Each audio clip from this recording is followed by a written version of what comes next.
Are your sales meetings inspiring breakthroughs or just putting your team to sleep? That's what we're talking about today on Better Dealerships. Plus, we'll be covering a surprising industry news story, a fresh idea to boost employee morale, and a resource to help you squeeze more out of your day. I'm Travis Miller. And I'm Jimmy V. And this is the show that helps you build a better dealership.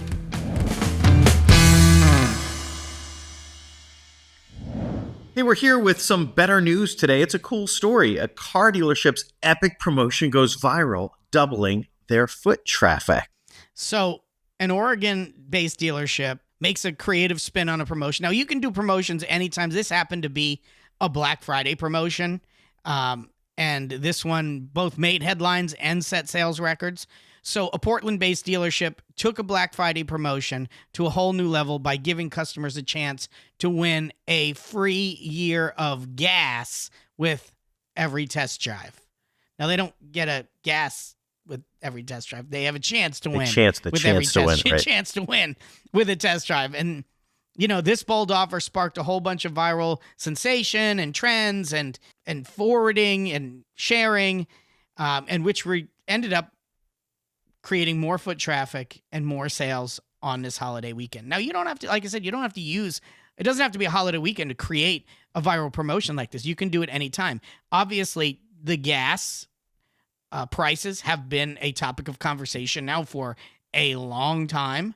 And so an opportunity to win free gas for a year, that's a big deal. This is something worth talking about. This is something worth sharing.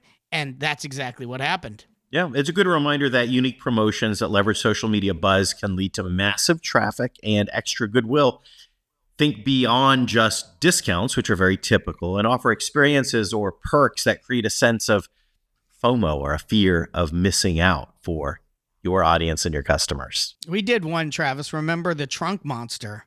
I do. Where we had these monsters were in the trunk of traded-in vehicles, and people can come see what the monster that this one dealership found, or all of our member dealerships who are participating in the campaign found at their dealership, and you could come see it. And also we would check your trunk and see if there were any trunk monsters running around in your trunk, kind of like a take on a Gremlins thing. And this promotion worked so well that it even got national news coverage, it got local news coverage, and it even got covered in the Guinness Book of World Records. That is a promotion, folks. This is the kind of stuff you got to do. Think outside the box to really gain traction, and you can use social media to really boost it.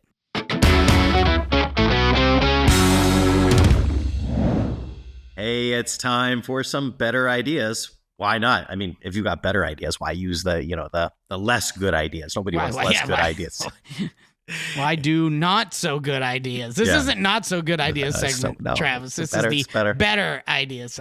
Honestly, these are the best ideas out there today. So, the greatest ideas. The greatest ideas ever.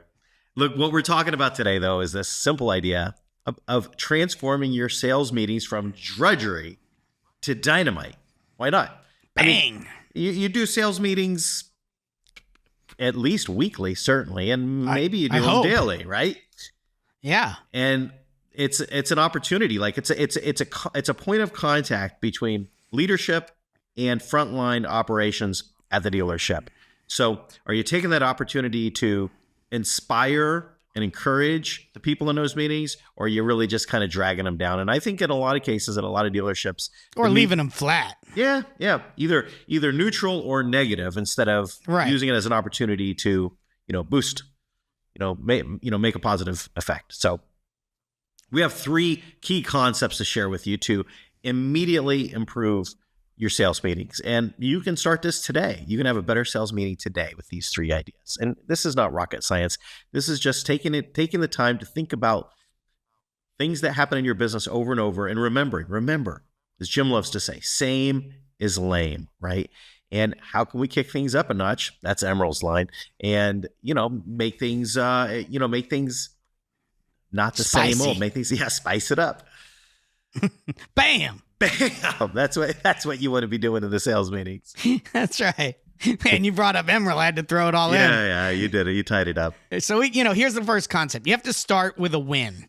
You want to begin every sales meeting by celebrating a recent team success, no matter how small, using a positive opportunity, a positive outcome to set a positive tone for the meeting builds confidence. From our perspective, the way we like to do this is we like to share a win that connects with a core value or connects with our key mission in the organization, so that we can both, share something positive and set a positive tone, but at the same time also deepen the connection and understanding of our core values and our mission statement. So that is our recommendation, first and foremost. If you start there, even if you did nothing else and you just did that, it would be a better meeting. Yeah, for sure. So this is like, this could be a story about how a salesperson went the extra mile to, and displayed extraordinary persistence in closing a deal. It could be how, someone in the organization took a deal that didn't look like it was going to happen, because there were some, extraneous factors that made it, unlikely, to help the customer buy a car. And they found a solution for the customer that, with a car that worked, a payment that worked, a plan that worked for the customer. And instead of just, yielding or giving up, they really persevered and pushed through and were persistent and found, if persistence is a core value for you, they were persistent and found a solution for the customer. That's an example. Or maybe it's an emotional story behind what happened, the result of a customer getting a vehicle from you. Yeah. Not the fact that they did, but what it allowed them to do, or the feelings that they had because they did. Yeah, that's a great idea. Going beyond the transaction and going deeper into the outcomes and why what we do matters. And that's the key. That's the key. Second core concept here. You want to keep it snappy, just like our repartee here, Travis. Snappy. That's what we're known for. Just ask anybody. Us as snappy introducers, we can't even introduce ourselves in less than 5 minutes. Look, time limit for meetings is critical in all meetings. There's no reason to belabor the point in a sales meeting. 15 to 20 minute meetings are good enough. Focus on key points like updates, roadblocks, and opportunities, that the things that are holding the organization or the individuals back from achieving their core focus and core outcomes, right? That's what we need to be talking about. And if we can do that while we reinforce our core values and our mission and educate, that is even better. Great. Okay, so third key concept, end with action. Try and orient the meeting so that each person leaves that meeting with something like specific, a specific action that they know that they're going to take, right? They have an actionable step that they can implement before the next meeting. So you don't want to just fill their head with ideas. You don't want them to just leave with that, warm, fuzzy feeling, although that's better than a negative feeling. You want them to leave with like, here, this is what I'm going to do today. This is what I'm going to try to accomplish today. So those are the three concepts. Start with a win, keep it snappy, and end with action. Make sure that everybody leaves with a clear next step. I hope these tips are helpful for you. And let us know in the comments about your sales meetings. Are they effective? Do they use any of these core concepts? Are you going to use any of these concepts? Love to hear about it. Just leave us a comment below.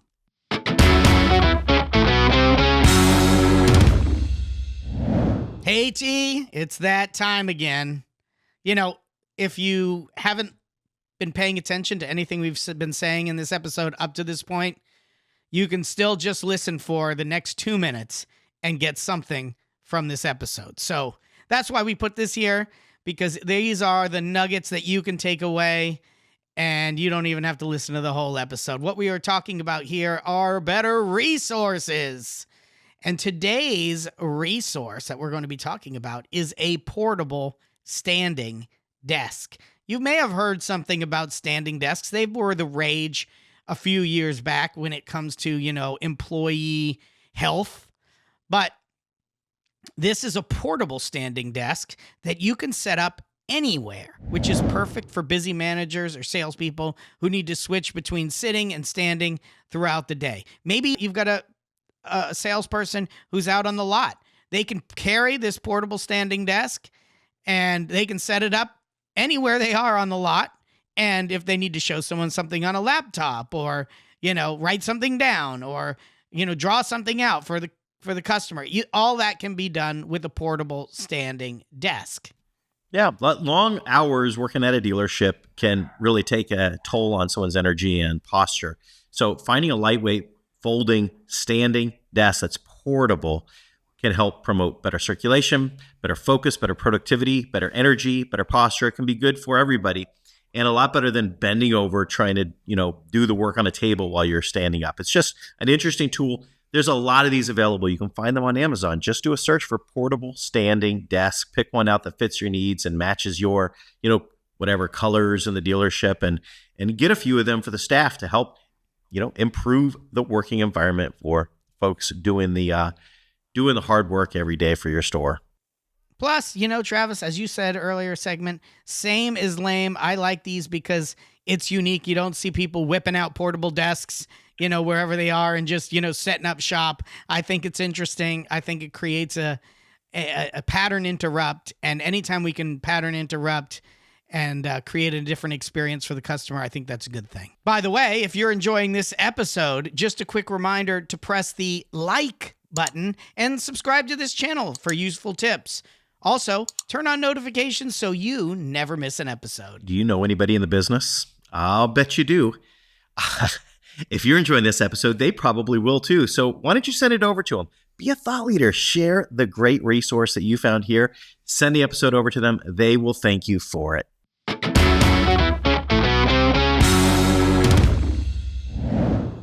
All right, it's my favorite part of the show. It's time for better books. Like I say, why read any book when you can read better books? And today we are here with a great book to recommend called The Power of Moments, Why Certain Experiences Have Extraordinary Impact by Chip Heath and Dan Heath.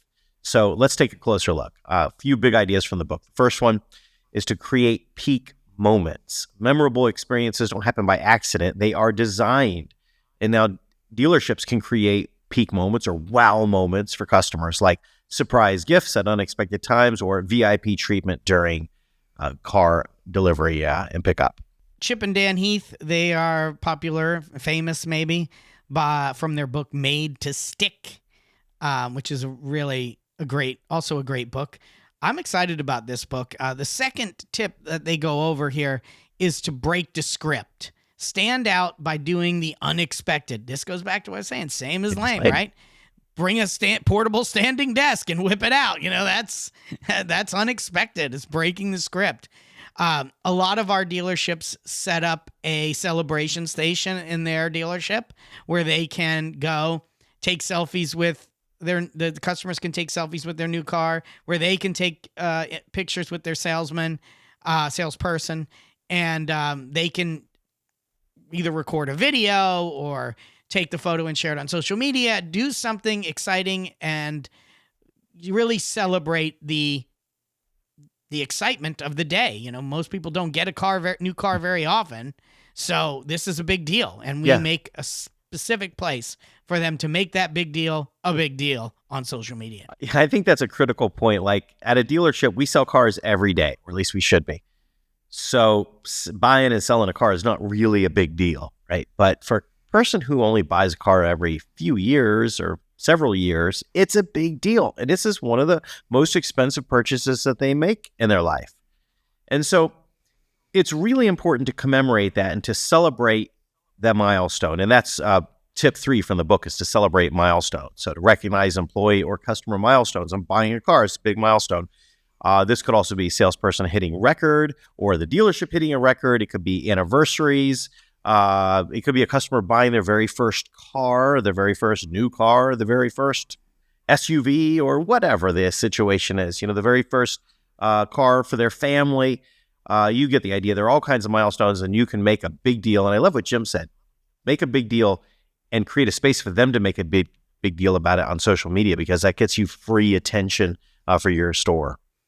Yeah, and look, here's what I love, and we're always big proponents of linking our core values and our mission and the things that we do together. So the things that we do for customers, we also do for employees. The things that we do for employees, we also do for customers, right? It's all connected. So this celebration station isn't just, make it so it's not just for employees or for customers. Let's make it work for employees too.